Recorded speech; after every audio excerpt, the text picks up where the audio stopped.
Hi, I'm Madeline. At 63, I thought I'd seen it all, especially when it came to relationships. My son James had been married to Vanessa for 5 years, and from the outside, they seemed perfect together. That's the thing about perfect. It rarely is. I was knitting in my living room when my phone rang. James never called during flights. Never. Mom, something's wrong. His voice sounded hollow, professional but strained. I set my knitting down. James, aren't you supposed to be flying? I am. I'm literally in the cockpit right now. But Mom, Vanessa just boarded my flight to Miami. My heart skipped. What? But she told you she was visiting her sister in Chicago. Exactly. His voice dropped to a whisper. She doesn't know I'm the pilot. She's in first class with some guy. They're very friendly. How friendly are we talking? I asked, already dreading the answer. Hands intertwined, whispering, kissing when they think no one's looking. Mom, she's wearing that red dress I bought her for our anniversary. I gripped the phone tighter. What do you want me to do? Can you drive by our house? Just see if her car is there? See if anyone else is. I'm on my way, I said, already reaching for my keys. And James, stay professional. Don't confront her mid-flight. I know, Mom. I've got 138 passengers depending on me. I'll do my job. Just call me back? The second I know anything, I promised. 20 minutes later, I pulled into James and Vanessa's driveway. Her car wasn't there, but a sleek black Mercedes was. I called my friend Sarah. Sarah, it's Madeline. I need a favor that sounds crazy. Those are my favorite kind, she laughed. I'm outside James and Vanessa's house. There's a strange car here, and Vanessa is supposedly on James's flight to Miami right now. Holy moly, Sarah whispered. So who's in the house? That's what I need to find out. Can you come over? I don't want to go in alone. I'll be there in 10. Don't do anything until I arrive. Hurry. James is piloting a plane while his wife is cheating on him in first class. I don't know how much longer he can keep it together. Sarah pulled up exactly 9 minutes later. We stood on the porch, staring at the door. What's the plan? Sarah asked. Break in? I shook my head. I have a key. James asked me to check on the place. And if someone's inside? Sarah's eyes were wide. Then we have some questions that need answering. Inside, everything looked normal until we heard the shower running upstairs. Hello? I called out. The water stopped. Footsteps. A man wrapped in a towel appeared at the top of the stairs, his eyes widening. Who the hell are you? He demanded. I'm Madeline, James's mother. Who the hell are you? He clutched the towel tighter. I'm Michael, Vanessa's friend. Sarah snorted beside me. Is that what they're calling it these days? Look, this isn't what it seems, Michael started. Really? I pulled out my phone. Because my son just called. He's piloting the flight that Vanessa is currently on with another man. So exactly how many friends does she have? Michael's face drained of color. Wait, James is the pilot? She said he was flying to Denver. Surprise. I started taking pictures of him, the room, his clothes on the floor. What are you doing? He demanded. Gathering evidence, Sarah replied with a grim smile. Looks like you've been played too, Michael. Stop taking pictures. He retreated up a few steps. This is invasion of privacy. Funny thing about privacy, I said, continuing to document everything. It doesn't apply too well when you're in someone else's marital bedroom. My phone rang again. James. Mom? Did you check the house? I locked eyes with the half-naked man. Oh, I checked. And guess what? There's a man named Michael here. Just got out of your shower. The silence on the other end was deafening. James? Are you still there? Yeah. His voice was frighteningly calm. Tell me everything. She's playing us both, Michael said the next day, sitting uncomfortably at my kitchen table. After the initial shock, he'd agreed to talk. How long? I asked, pushing a cup of coffee toward him. 6 months. She told me she was separated from her husband, that they were just keeping up appearances while finalizing the divorce. Detective Cooper, An old friend who'd agreed to help unofficially leaned forward. And you believed that without verification? Michael's face reddened. She had answers for everything. Said her husband was difficult about the separation agreement, that he threatened to ruin her financially if she moved out before it was settled. And the man on the plane? Sarah asked, perched on a bar stool. Michael shrugged. No idea, but I found these. He slid a folder across the table. Hotel receipts, restaurant bills, screenshots of messages. You've been collecting evidence? I asked, surprised. I started getting suspicious when she always had excuses for why I couldn't come to her place. Said her ex was difficult, that he monitored the house. Eventually, I started keeping records just in case. Detective Cooper flipped through the papers. This is good, but we need more, especially about this third guy. I'll get it, I said firmly. Madeline, Sarah cautioned. You need to be careful. This isn't just about infidelity anymore. This is methodical deception. 3 men at once. I shook my head. How did she manage the logistics? James's flight schedule, Detective Cooper suggested. She knew exactly when he'd be gone. What about the guy on the plane? Sarah asked. The passenger manifest lists him as Richard Thornton, James said, entering the kitchen. His uniform was creased, his eyes red. I checked when we landed. James, I moved to hug him. You shouldn't be investigating this yourself. Why not? Everyone else is.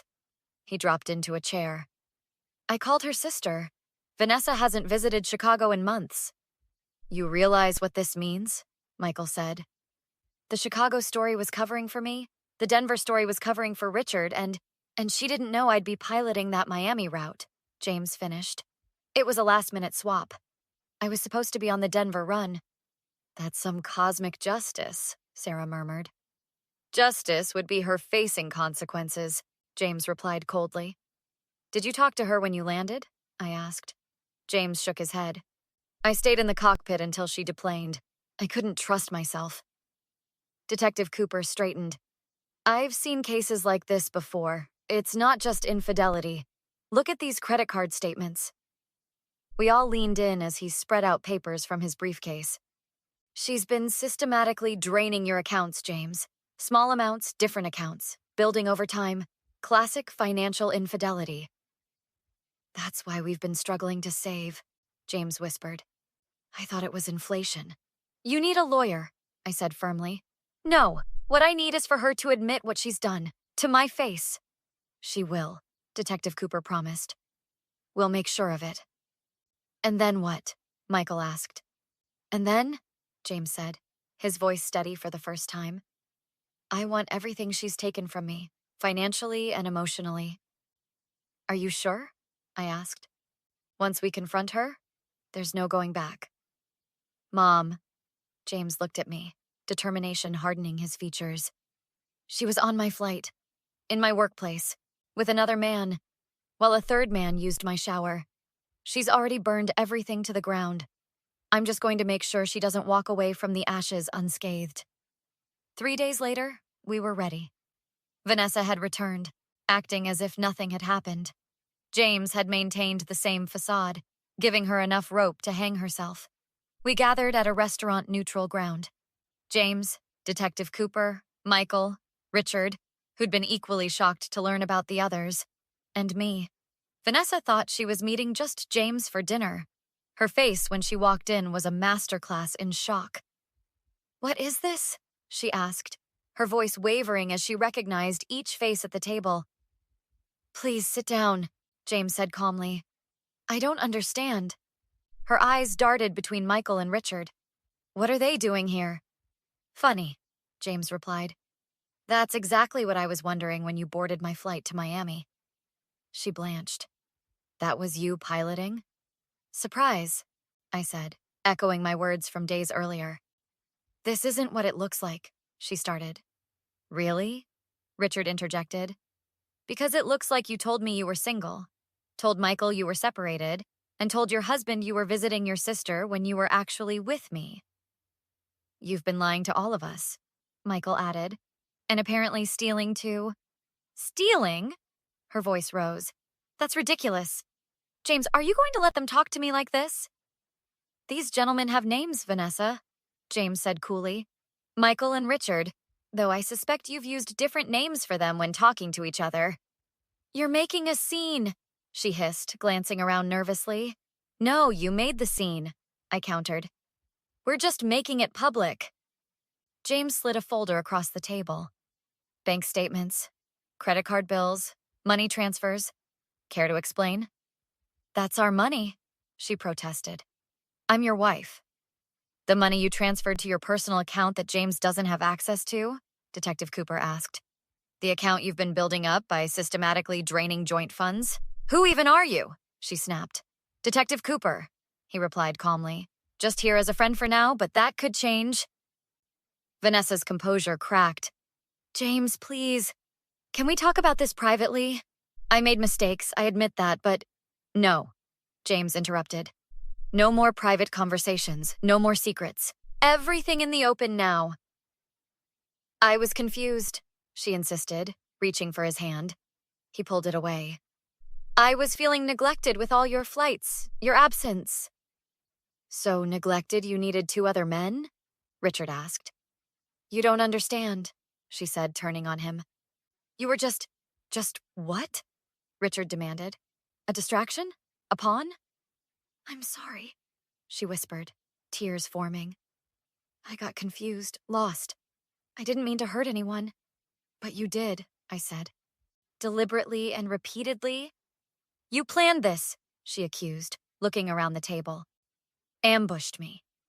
Like you planned seeing multiple men, Richard asked, or systematically lying to all of us? I deserve a chance to explain. You had plenty of chances, James said quietly. Every day for 5 years. What do you want from me? She demanded, her tears vanishing, replaced by anger. A divorce, James replied. And every penny you took. You'll never prove it was intentional, she hissed. I'm entitled to half of everything anyway. Not when there's evidence of financial fraud, Detective Cooper commented. Those transfers weren't joint decisions. They were calculated. You have nothing, she insisted. We have everything, Michael countered. Your text to me, your lies to James, your receipts with Richard. She stood suddenly, knocking over her water glass. You'll regret this, all of you. I've got friends who can make your lives miserable. You think this little ambush hurts me? Just wait. As she stormed out, James called after her. Threats aren't a good look, Vanessa, especially with a detective as a witness. I'm sorry I ever trusted her, Richard muttered. Join the club, Michael replied. 6 months later, I sat beside James in the courtroom as the judge delivered his final ruling. In the matter of Wilson v. Wilson, this court finds clear evidence of financial fraud and upholds the petition for an unequal distribution of assets. Furthermore, the documented threats against Mr. Wilson and witnesses are noted in this judgment. Vanessa's face contorted with rage across the aisle. Your Honor, her attorney began, my client maintains that these transfers were for joint benefit and… Counsel, the judge interrupted. The evidence is overwhelming. Miss Wilson created a separate account unknown to her spouse and systematically diverted funds while maintaining multiple extramarital relationships. This court's decision is final. Outside, her lawyer attempted damage control. We'll appeal. This ruling is unprecedented. Good luck with that, James's attorney replied. The evidence was overwhelming. 3 judges have reviewed it. Vanessa pushed past them, confronting James directly. Are you happy now? You've ruined me. No, Vanessa, you did that yourself. I made mistakes, but I loved you.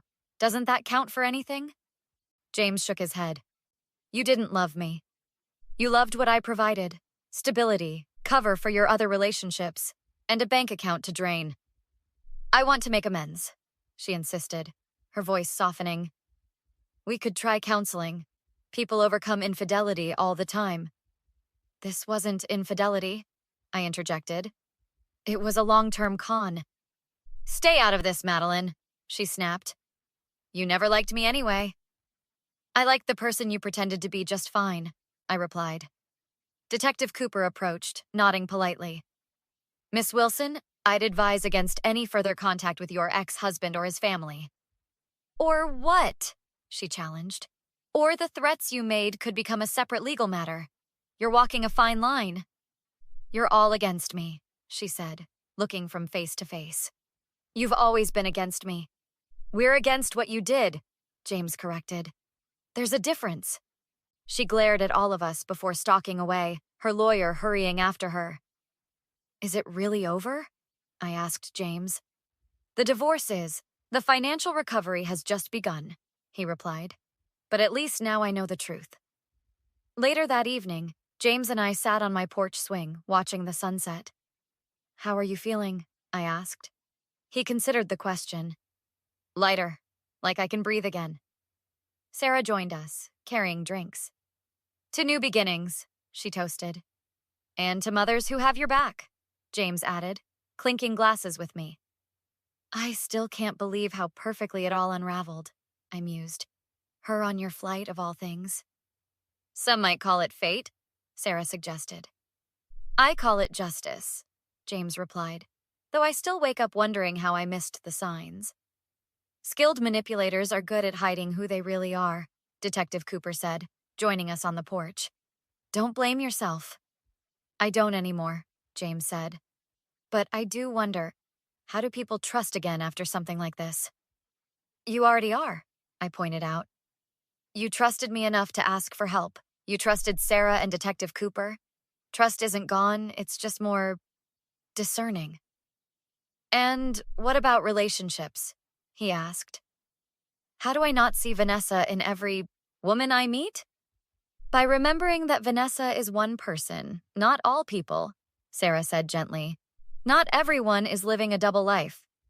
Or a triple life, Detective Cooper added with a wry smile. One day at a time, I told James, squeezing his hand. With the right people. And better background checks, Sarah added, making everyone laugh. As darkness settled, James looked contemplative. You know what's strange? I'm not even angry anymore. Just grateful I found out before we had kids, before more years were wasted. That's not strange, I told him. That's growth. The stars emerged above us as we sat in comfortable silence, each lost in thought. The path to healing stretched before us, not without its bumps, but clearer than it had been in months. Mom, James said finally. Thanks for being there that day, for checking the house, for everything after. Always, I promised. That's what family does, the real kind. I watched my son's profile in the fading light and wondered, how many others face betrayals in silence without the accidental discovery of a diverted flight? How many never get their moment of clarity, their chance at justice? Maybe our story could help them find the courage to seek their own truth. What would you do if the perfect life you thought you had suddenly revealed its cracks? Would you have the courage to look through them?